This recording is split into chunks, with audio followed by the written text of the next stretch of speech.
नमस्कार साथियों और प्यारे बच्चों, आप सभी का हार्दिक हार्दिक स्वागत है। आज के इस वीडियो में हम बात करेंगे एक बीमारी की जिसका नाम है ट्यूबरकुलोसिस, टीबी, क्षय रोग या इसको कहा जाता है तपेदिक। ये जो बीमारी है ये इतनी गंभीर नहीं है, लेकिन फिर भी इसके बारे में जानकारी रखना आवश्यक है। ये जो बीमारी है इसका संक्रमण मुख्य रूप से होता है हमारे श्वसन तंत्र पर, और इसमें प्रभावित होने वाला जो मुख्य अंग होता है वो होते हैं हमारे फेफड़े, लंग्स।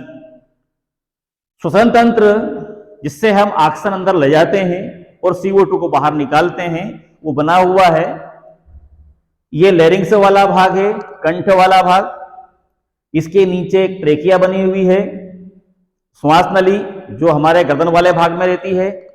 श्वास नली के नीचे दो भाग, राइट और लेफ्ट ब्रोंकस, और ये ब्रोंकस अपनी अपनी ओर के फेफड़े में प्रवेश कर जाते हैं।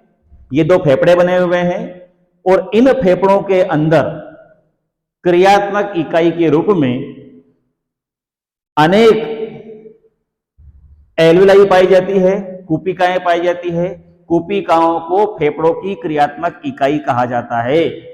Functional unit of the lungs is alveoli. जैसे अंगूर का पूरा बंच रहता है, उसी प्रकार से हजारों लाखों की संख्या में कूपिकाएं पाई जाती है फेफड़ों में। और ये कूपिकाएं ही जो हम ऑक्सीजन अंदर ले जाते हैं, ये कूपिकाएं रक्त में देती है, और रक्त में जो CO2 रहती है वो कूपिका में आती है।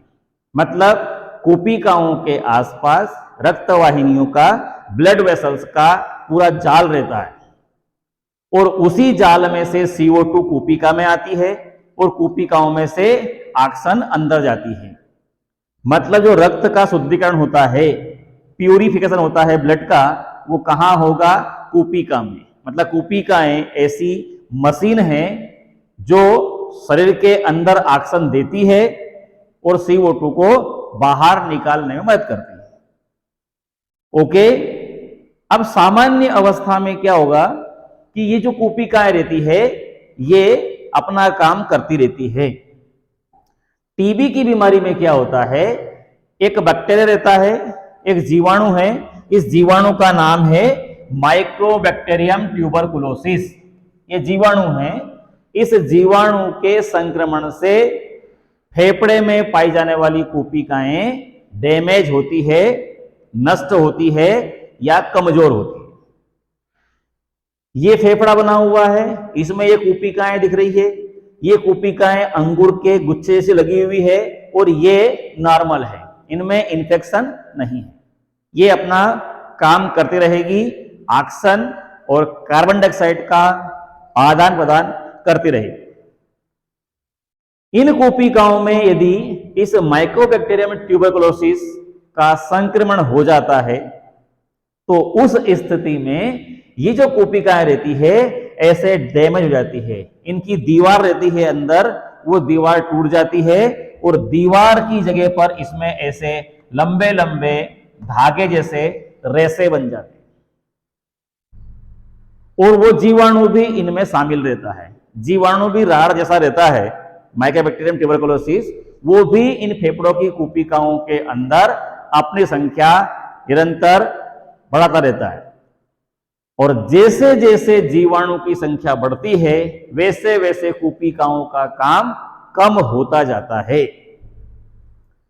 जो ट्यूबरकुलोसिस की बीमारी है उसमें मुख्य रूप से प्रभावित होने वाला अंग तो ये फेफड़े ही हैं, संक्रमण होता है। पर जो टीबी का संक्रमण होता है वो फेफड़ों के अलावा, फेफड़ों में जो टीबी का संक्रमण होता है उसको तो बोलते हैं, उसको कहा जाता है पल्मोनरी ट्यूबरकुलोसिस, फेफड़े में होने वाली टीबी। अब फेफड़ों के अलावा ये जो टीबी है इसका संक्रमण हमारे ब्रेन में भी होता है। हमारा जो हार्ट रहता है उसमें भी इसका असर होता है। हमारा जो स्टमक रहता है, जिसको हम पेट बोलते हैं, आमाशय, उस पर भी इसका असर होता है। हमारी जो इंटेस्टाइन रहती है, उस इंटेस्टाइन पर भी असर होता है। तो संक्रमण फेफड़ों के अलावा अन्य अंगों में भी इसका संक्रमण होता है। जैसे अगर मान लो आंत में होता है तो इसको हम बोलेंगे इंटेस्टाइनल ट्यूबरकुलोसिस। ये आंत पे संक्रमण होता है। स्टमक में होता है तो इसको हम बोलते हैं गैस्ट्रिक ट्यूबरकुलोसिस। हार्ट पर होगा, हार्ट पर अगर होता है तो इसको बोलते हैं कार्डियक ट्यूबरकुलोसिस। अब जो अंग है, उस अंग के ऊपर इनका असर होता है फेफड़ों के अलावा। तो मेन तो पल्मोनरी ट्यूबरकुलोसिस ही होता है, पर इसके अलावा ये जो हमने आगे इधर लिख रखे हैं, जिनमें फेफड़े के अलावा अंग प्रभावित होते हैं, तो उन सबको हम बोलेंगे नॉन पल्मोनरी ट्यूबरकुलोसिस। मतलब ये ऐसी बीमारियां होती है जिनमें संक्रमण फेफड़ों के अलावा शरीर के अन्य किसी अंग में होगा। इसके अलावा अब आप ये सोच रहे होंगे कि पता कैसे पड़ेगा कि टीबी है या नहीं है। तो मुख्य रूप से तो टीबी फेफड़ों में ही होती है। तो लक्षण आपको इससे संबंधित, श्वसन तंत्र संबंधित लक्षण आपको इसमें दिखाई देंगे। लक्षण क्या होंगे? पहली बात तो यह है कि उसको पेन इन चेस्ट, जो सीना रहता है उसमें दर्द होता है। सीने में दर्द हार्ट अटैक आता है तब भी होता है, पर वो एक साइड में होता है। इसमें पूरे सीने में दर्द होता है। जो सीने में मसल्स रहती है, थोरेसिक मसल्स, पसलियों के आसपास, उनमें दर्द होता है। वो श्वास लेता है और श्वास छोड़ता है पेशेंट। तो श्वास लेना, श्वास छोड़ना मतलब ब्रीदिंग। तो श्वास लेने में और छोड़ने में परेशानी आती है। उसको खांसी होती है, उसको छींक आती है। जब ज्यादा संक्रमण हो जाता है बीमारी का, तो खांसी के साथ साथ उसको ब्लड भी, खून भी आने लगता है। अब जब इतना सारा सब कुछ होगा और ऑक्सीजन को बॉडी में देने वाली जो कुपिकाएं वो डैमेज हो रही है, वो संक्रमित हो रही है, तो शरीर के अंदर ऑक्सीजन की भी कमी होगी, हाइपोक्सिया हो जाएगा। और इतना सब होने के बाद में शरीर कमजोर होगा, थकान होने लगेगी, बॉडी का जो वेट है, शरीर का जो वजन है, वो कम होने लगेगा। इसकी जो खास पहचान है, बीमारी के जो सिम्टम्स हैं जिससे हम पहचान कर पाते हैं, वो पहचान वाले लक्षण इसके अंदर, एक तो ये pain in chest and thoracic muscles, कुल मिलाकर फेफड़े के आसपास की पेशियां और पसलियां ये दर्द करेगी। पेनफुल ब्रीदिंग, श्वास लेने में उसको परेशानी होगी। लगातार उसको खांसी आएगी, खांसी के साथ में ब्लड भी आएगा।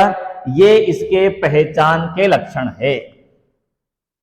बुखार आता ही है, बॉडी का वेट लॉस हो ही जाएगा, शरीर कमजोर होगा ही, शरीर में ऑक्सीजन की कमी होगी ही। अब अगर मान लो यही संक्रमण, ये तो बात हुई है पल्मोनरी ट्यूबरकुलोसिस की, फेफड़े में होने वाली टीबी की। अब फेफड़ों में नहीं होती है तो ये कहां हो सकती है? फेफड़ों में नहीं होगी तो ये मान लो आंत में हो रही है। तो आंत में अगर मान लो इंटेस्टाइनल ट्यूबरकुलोसिस है, आंत संक्रमित हुई है, तो फिर खाना नहीं पचेगा। तो हम लिख सकते हैं कि जब खाना नहीं पचेगा तो इनडाइजेशन, अपचय हो जाएगा, खाना नहीं पचेगा। आमाशय में होगा तो भी खाना प्रभावित होगा, पाचन की क्रिया प्रभावित होगी। और अगर खाना नहीं पचेगा तो फिर या तो दस्त लगेंगे या फिर वोमिटिंग होगी, उल्टी होगी। तो उल्टी होना, खाना नहीं पचना, अपच होना, ये सब इसके सिम्टम्स होंगे। ओके, अब बीमारी के लक्षण से ऐसा पता पड़ जाता है कि बीमारी कौन सी होती है। अब इसके बाद इसका इन्फेक्शन कैसे होता है, एक व्यक्ति से दूसरे व्यक्ति में कैसे फैलती है। तो बीमारी है, बीमारी जो फैलेगी वो संक्रमित व्यक्ति से कहां फैलेगी, स्वस्थ व्यक्ति में। Infected person to healthy person, रोगी व्यक्ति से स्वस्थ व्यक्ति में संक्रमण होगा। अब रोगी व्यक्ति में ये जो जीवाणु रहता है माइकोबैक्टीरियम ट्यूबरकुलोसिस, वो कहां रहता है, फेफड़ों में। तो देखिए ये एक व्यक्ति बना हुआ है, इसमें ये संक्रमित है और ये स्वस्थ है। तो ये संक्रमित व्यक्ति के फेफड़े के अंदर माइकोबैक्टीरियम ट्यूबरकुलोसिस हजारों लाखों करोड़ों की संख्या में है।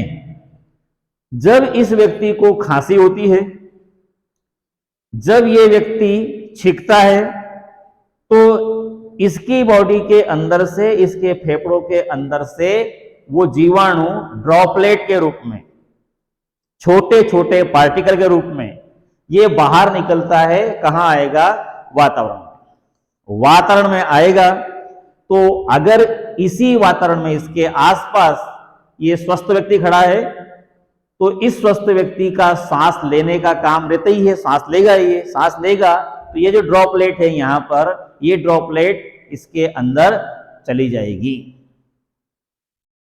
इसका श्वास छोड़ना हुआ, इसको खांसी होगी, इसको छींक आएगी, तो उस छींक के पार्टिकल के अंदर, या हम ये कहें ड्रॉपलेट रहती है, उसके द्वारा ये जीवाणु कुछ समय तक वातावरण में रहता है, कुछ समय तक।